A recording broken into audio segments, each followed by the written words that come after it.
अज़ीज़ तलबा व तालिबात, FSC साल अव्वल के तीसरे लेक्चर के साथ आपकी खिदमत में हाज़िर हूँ। आज हम सबक उसवे हसन सल्लल्लाहु अलैहि वसल्लम का ख़ुलासा पढ़ेंगे।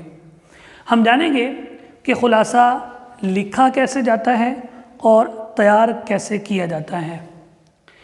सबकी ख़ुलासा लिखने का तरीका, जहाँ जहाँ आपको टिक्स नज़र आएंगी, जैसे एक टिक यहाँ पे लगी हुई है, एक यहाँ पे लगी हुई है, उनको आपने ब्लू कट मार्कर से लिखना होगा।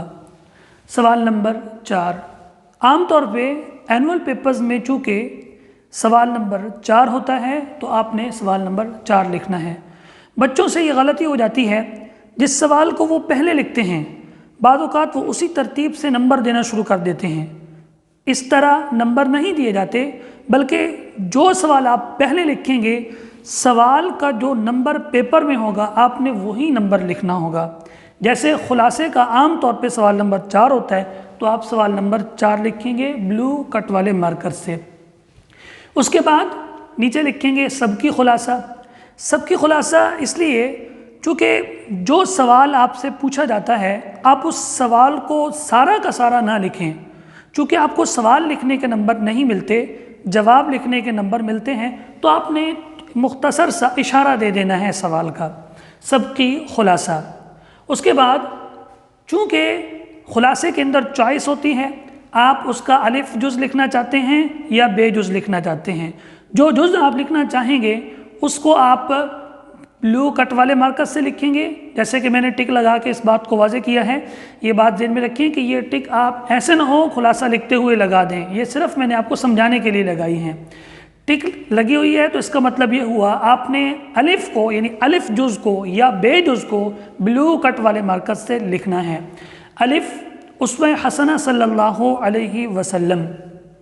उसके बाद आपने ये जो आपको ब्लू कलर की लाइन नज़र आ रही है, इसका मतलब है कि आपने ये लाइन छोड़ देनी है, इसलिए मैंने ये लाइन लगा दी है। इस लाइन को छोड़ने के बाद आप लिखेंगे मुसन्निफ़ का नाम। खुलासा का सवाल 10 नंबर का होता है, उसको लिखते हुए नंबरिंग की तरतीब कुछ इस तरह से होती है। वो लिखते हैं 1 जमा 9। इसका मतलब होता है कि आपको मुसन्निफ़ का नाम लिखने का 1 नंबर मिलेगा और फिर जब आप सबक का खुलासा लिखेंगे उसको आपको 9 नंबर मिलेंगे। बच्चे बाद औक़ात गलती करते हैं, वो मुसन्निफ़ के नाम की हेडिंग नहीं देते और खुलासे के अंदर मुसन्निफ़ का नाम लिख देते हैं। इस तरह बाद औक़ात चेक करने वाले को नाम नज़र आता है, बाद औक़ात नज़र नहीं आता। तो आप चूँकि 1 नंबर अलग से आपको मिलना है, उसके लिए आप ज़रूर हेडिंग दे के मुसन्निफ़ का नाम आगे उस सबक के मुसन्निफ़ जो भी होंगे उनका आप नाम लिख लेंगे। सबक उसवे हसन सल्लल्लाहु अलैहि वसल्लम के मुसन्निफ़ का नाम चूँकि सैयद सुलेमान नदवी रहमतुल्लाह अलैह है तो मैंने लिख दिया। उसके बाद फिर आप एक लाइन छोड़ देंगे, जैसे मैंने ये 1-2 लाइनें निशानी के लिए लगाई हैं, ये बात बताने के लिए कि आपने मुसन्निफ़ का नाम लिखने के बाद नीचे एक लाइन छोड़ देनी है। फिर आप लिखेंगे खुलासा और खुलासे की हेडिंग देनी है ब्लू कट वाले मार्कर से। उसके बाद आप खुलासा लिखना शुरू करेंगे। ये जो पोर्शन है इसको कैसे लिखना है ये मैं आपको कुछ देर बाद समझाऊंगा। अब हम आगे चलते हैं। अहम निकात, यानी किसी भी खुलासे को लिखते हुए चंद अहम निकात हैं जिनका आप ख़ास ख्याल रखेंगे।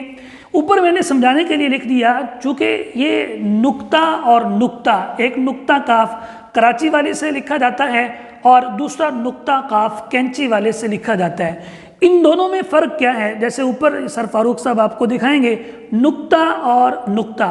नुक्ता जो काफ कराची वाले से लिखेंगे इसका मतलब होता है बारीकी, और नुक्ता जो आप काफ कैंची वाले से लिखेंगे उसका मतलब होता है सिफर यानी 0।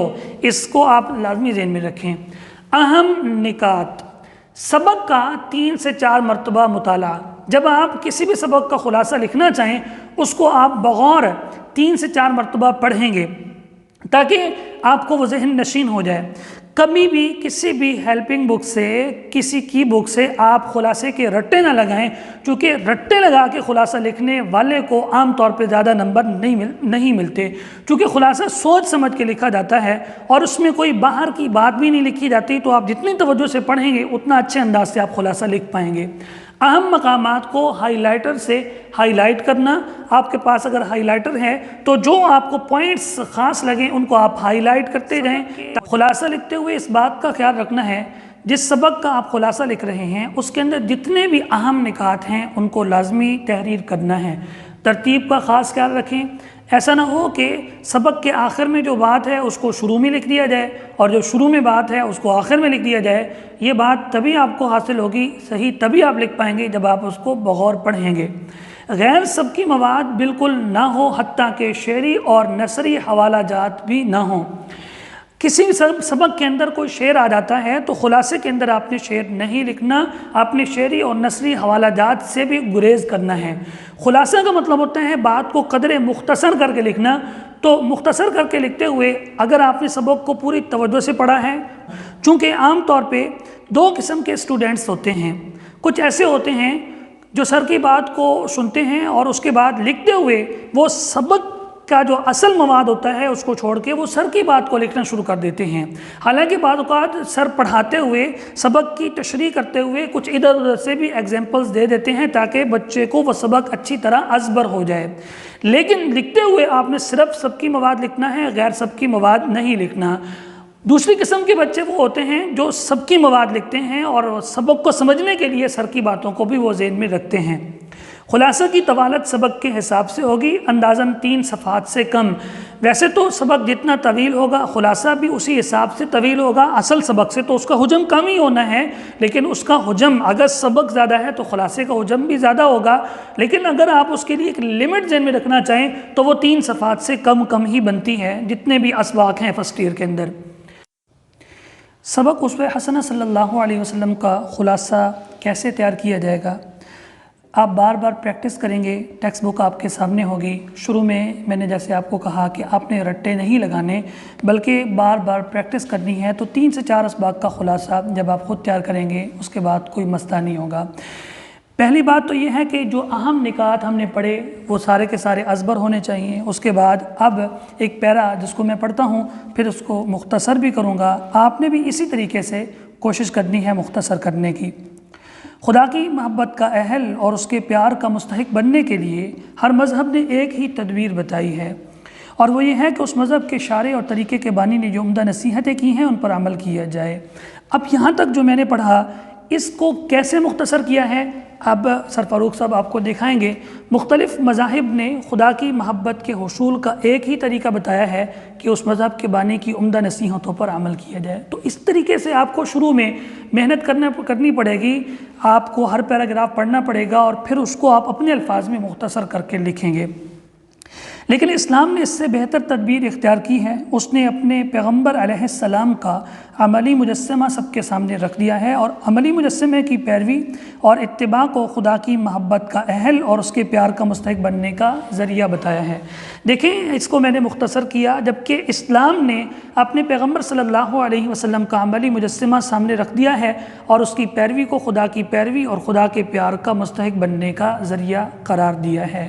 امید ہے آپ کو سبق کا خلاصہ اچھے طریقے سے سمجھ آ گیا ہوگا، لیکن بیٹا ایک بات یاد رکھیں، جب تک آپ محنت نہیں کریں گے اور خود بتائے ہوئے طریقوں کے مطابق عمل کرنے کی کوشش نہیں کریں گے، پریکٹس نہیں کریں گے، آپ کبھی بھی خلاصہ نہیں لکھ پائیں گے۔